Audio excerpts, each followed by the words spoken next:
Wow, big news hit yesterday. Prime Minister Justin Trudeau announced that he's stepping down, but instead of making a clean transition, he's proroguing Parliament, which is just a fancy way of saying everything is on hold. No new laws, no progress on existing ones, and a lot of uncertainty for Canadians.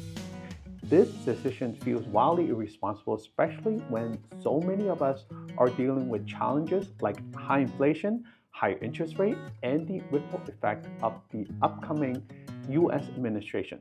And one issue that's suddenly caught in limbo is the proposed capital gains tax hike, which could directly impact investors, business owners, and property sellers. Let me break it down for you. Right now, when you sell investment like stocks or real estate, you only pay tax on 50% of the profit.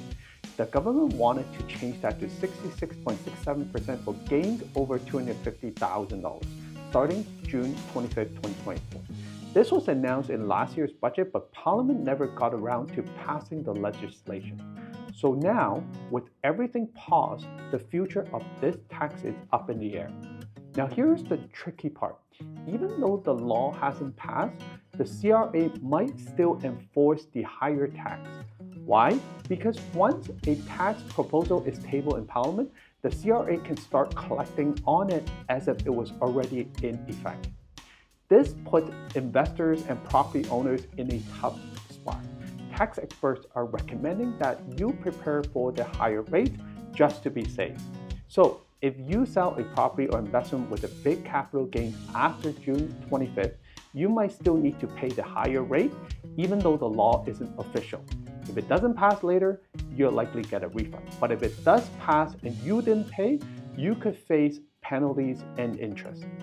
Now let's talk about the bigger picture. The government has said that this tax will only impact the wealthiest Canadian, about 0.13%, and bring in $19.3 billion over 5 years. But the criticism has been loud and clear. This isn't just about the ultra-wealthy. Entrepreneurs, startups, and even tech workers paid in stock options could all feel the pinch. Now for real estate, this is especially important. Selling a property with significant capital gains could mean a much bigger tax bill than you were expecting. And while this tax might have been designed to target those with higher income, it could also impact people who have owned property for years and suddenly find themselves in the wealthy category due to skyrocketing home values. The timing of all this couldn't be worse.